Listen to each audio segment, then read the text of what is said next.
The future of business is being shaped by bold women, and this is not new. It's been happening for a while. The only difference is that the focus has just shifted. Please welcome Ratan Lahiri, the Senior Advisor at Unicorn India Ventures, the woman in finance. Thank you, ma'am, for joining us here on the Women's Summit, and it's a pleasure to have you here. It's been a long journey and a beautiful one from IIT Kharagpur to Cadbury to Wipro to London Stock Exchange Group and now, of course, to Unicorn India Ventures. She's donned many hats. Let's start with the basics. IIT Kharagpur, this is where the journey began. Mechanical engineering is what you chose.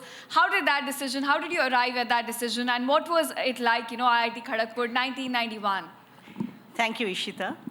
Yes, I'm a mechanical engineer from IIT Kharagpur, class of 1991. As Ishita rightly reminded me, she wasn't even born in 91. So I'm that old, in terms of that vintage. That wise. So my father is a mechanical engineer from IIT Kharagpur 1960, and he's my inspiration, and that's the reason I went to IIT, and the reason I did mechanical engineering at IIT. After IIT, I joined Cadbury's from the campus, and in fact, I was the first lady engineer that Cadbury's had ever recruited, till then. So I had to go through an extra round of interviews, and I'm ever so grateful to Cadbury's for giving me the opportunity. I had 3 wonderful and very interesting years with them. I remember in those days, we had a wonderful factory in Malanpur, which is an hour's drive from Gwalior, and it was built on total quality management, techniques, and right from the general manager of the factory to the shop floor worker, everybody was in uniform. I landed up in a rather colorful salwar kameez, I still remember, way back in 91, and I knew that I wouldn't be accepted. So I called the company tailor, and I said, how long will it take you to get me a uniform? And this is India, we do things. And the uniform was ready overnight. Next morning, I went in boots and, navy blue trousers and a light blue shirt, I still remember, and a cap. And they looked at me and said, good morning, Sir G. So I knew that, the ice had been broken. Again, to cite another, interesting, anecdote from there, I remember we were installing, we were making some changes in the production line, and we usually stop production in the night shift, to do that. So I had come down from Mumbai and, staying in the hotel and working night shifts. So I wasn't coming back to the hotel. And the hotel manager had called up the general manager saying that you have, out of concern, not much else, saying that, your young executive from Mumbai doesn't come back to the hotel at night. So those were very interesting times, but this is India, and India gives opportunities. So I had 3 wonderful years with Cadbury's, and then I went on to the Asian Institute of Management in Manila for my MBA. And I graduated from there with a gold medal and decided to get into academics. But then consulting was just starting, in India. And, I thought it was the best of both worlds, academics and, and business. So I joined consulting. And I worked in London with PricewaterhouseCoopers for a number of years.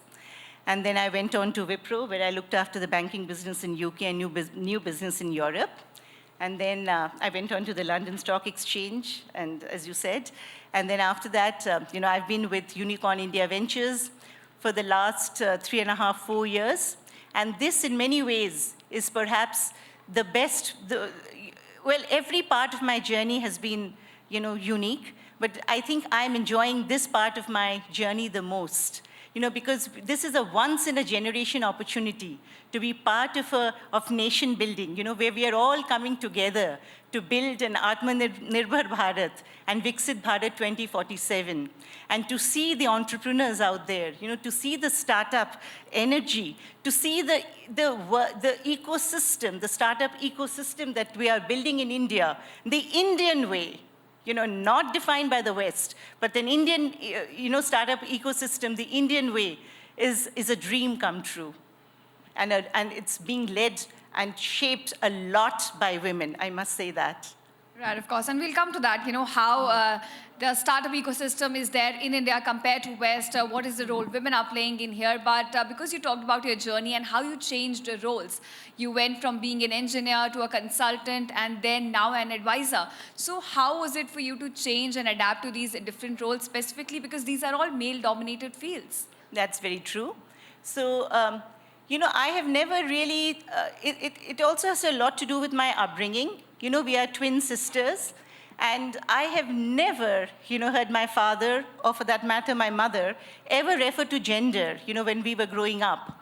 And, it was always expected that we would stand on our own feet, that we would be professionals in our own right, and define our own destiny. And I think that is why, and just get on with the job. And I think that pretty much defines a lot of, I don't think it is so much to do with women, but it also has to do with just getting on with the job. So yes, Cadbury's was there are many people who could have said, oh, she was, why should I go through an extra round of interviews to be, to be selected? Well, it was, one just had to do it, and one did it. I was confident, that I would get selected. I wanted to get selected. That was a job I wanted. I went ahead with it. In Malanpur, for instance, factory, there was no women's toilet when I went in. And you just get on with it. I used to just close the men's toilet when I wanted to use it, and then that's it. You just get on with it. So I think that's a bit of it. Coming back to, to the consulting days in PricewaterhouseCoopers in London, I remember, we tend to think that, women in the West have it easier than India. Actually, not so. I think we are far luckier in India. We are better off in India in many ways compared to the West. I think, first of all, we have a large support system here, a family support system and help support system, which doesn't exist in the West. I also think, in terms of just because we have a lot of focus on STEM education and we see a lot more, women engineers, we have, we have women leaders, etc. We have grassroots leaders. I think acceptance is also quite a lot here, in India. So I think in terms of my consulting days, what I noticed was it was a pyramid. At the entry level, you have a lot of women, and then as you go up the pyramid, it becomes very narrow for women. And much more than in India. That's exactly. what I noticed. That's my question. In 90s, we had a spurt. It became easier for women to enter different fields. But then after a point, there comes a saturation. After middle management, it became difficult for women to rise up to the leadership position. But now we're looking at a lot of women founders coming up. You fund a lot of startups which are led by women. So how do you think the landscape in terms of women now in leadership positions has evolved in India? I think, speaking from my narrow hat, from my perspective, I don't think, we are a commercial venture capital fund, so we fund ideas, we fund talent. So we really don't look at gender when we fund.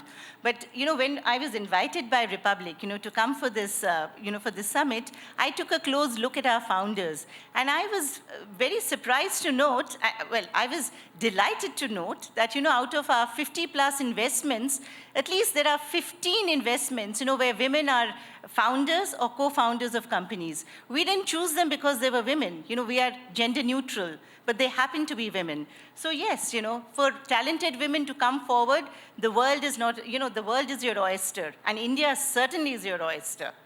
You talked about that India is moving towards Viksit Bharat. We have a goal of becoming a developed country by 2047. In your field, is it difficult for women to raise capital for their ideas, for their projects? As I said, I think in India, we tend to be, gender neutral in terms of funding talent. I mean, as long as the idea, has potential, the talent is there, we fund the idea, in terms of that. I don't think beyond that. We look, and, we are a very early stage venture capital fund. So we actually really bet on the founder or founders, and to that extent, the content, matters, and I think the person matters, in terms of that. So that's all that's, All right. it Now, is. going back to your journey, you talked about that when you joined Cadbury, there was no washroom for women. You had to share one with men. And in fact, even while you had to enter Cadbury as an employee, there was an extra round for you just because you were a woman. So these, basic challenges at every step. What keeps you going? I think it's just plain resilience, in terms of, and I think that's the bedrock of anything, and anybody in life. If one wants to get ahead, and again, it's not a question of being a man or a woman or, American, British or Indian or anybody else. I think if you want to get ahead, every successful journey is peppered with anecdotes where there are failures. It just depends, or there are setbacks. It depends on, how quickly you're able to get up, brush it off, and go forward. And that's the difference, I think, basic difference between, success and failure. I mean, if you face a setback, do you just sit back and say, that's it, I give up? Or do you get up and say, right, this has happened, tomorrow's a new day, and I go forward?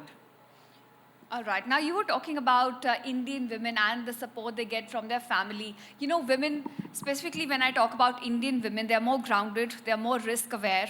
So in your field, does that help them to be better founders because they can take more calculated decisions and not a rash decision? They could balance the risks, the pros and the cons in a better way? That's a very good question, and thank you for that. Let me answer that in a broader way. Most venture capital firms in the West do not like funding, couples, as founders. So a husband-wife founder or co-founders of startups, they do not like funding. And to an extent, many Indian venture capital firms, many venture capital funds in India, including ours, initially, were a tad wary, of funding companies, which had, couples as founders. And then I did say earlier that we are redefining the Indian startup system, ecosystem, our way, the Indian way. And we realized that there are brilliant companies coming to us, where there are husband and wife founders, and and actually there's a huge benefit to this in terms of, I've come here from Jaipur today, and we are about to announce investment in a company from Jaipur that's in the AI in the agri-tech business, a wonderful company. And we met the founders for the first time, day before yesterday, and I was pleasantly surprised to find, the lady. She is, firstly, the equanimity, the grace with which she came forward, and then I realized that she's part of an extended family, with 30 members of family in it, so it's a joint family that she heads, and she has time for business. And her decision making, we spent a long time with her, and I saw the maturity, the decision making, the impact that she has, and I thought to myself, wow, I spend a lot of my calendar year abroad. I see many very, very successful women, and I said, this lady can hold her own anywhere, and she's not the only one. We have many founders like that. I will give you another example. There's a company that we funded from our second fund called Dalchini, and I remember this because when we were meeting this company, before funding, she said to us, she's ex-Paytm, and she said to us that the first person who invested in her was her father-in-law. He came to her with a 1 crore check saying, I want you to found a company, I want to fund you. My father-in-law has also, invested in me. When I went for my MBA, I got a scholarship, of course, the ITC scholarship. There was a gap, we took a loan. My husband took a loan, actually, we were very young, early 20s. And he just came, he got to know that there was a 1 lakh shortfall, and he gave me a check for 1 lakh. I didn't want to accept it, but he forced me to accept it. I've never forgotten that. So when I see our women founders, being helped, like this, I say, what a country we live in. You know, the factor of a stable ecosystem, that's not talked about a lot, you know, but how that helps women founders a lot, especially in the time and age we're living in. My last question to you, you know, you've had a wonderful journey, adorned many hats, right from Wipro, Cadbury to now, of course, Unicorn India Ventures. Your 2 cents on any 2 lessons that you could give to any women who wants to enter the field, you know, at a time when there's a lot of growth, a lot of opportunities coming up. I think 2 things. You know, one is resilience. You know, just keep walking. It's just 2 words, keep walking. However difficult the road gets, don't stop. You know, you may stumble, you may fall, but just keep going. There's always a rainbow at the end. That's one. And number 2, courage. Courage of conviction. If you believe in something, just go for it. You know, as I was just saying to you, Ishita, a little while earlier, you know, we are, in fact, we've just announced, you know, 1,000 crore deep tech fund. You know, it's called the IIT Madras Unicorn Frontier Fund 1. You know, to fund deep tech research in India, you know, deep tech companies in India. You know, this will be companies in, you know, like space tech, defense tech, semiconductors, etc. Everything that goes towards making a resilient, you know, an Atmanirbhar Bharat and a Viksit Bharat 2047. And I can just, you know, if I close my eyes, I may not live to see that day, but I can, but you know, India is a superpower, a technology superpower in the making. You know, there is no doubt in my mind about it. The next breakthroughs in India, in technology, will come, in the world, you know, will come from India. Because we today are funding companies, and companies led by women, you know, and we are also very thrifty, you know, where we are seeing it's not half the price, but a fraction of the cost, you know, of companies in the West, in the US, in Europe. We are able to do the same technology, not just cheaper, but better. And the world is waking up to it. Ms. Lahiri, you're building the future of Startup India. You're funding companies that are going to decide how the country takes on as it goes towards its goal of becoming a Viksit Bharat by 2047. And we're really honored to have you here. Thank you for sharing your journey and your lessons with all of us here. Thank you so much. Thank you.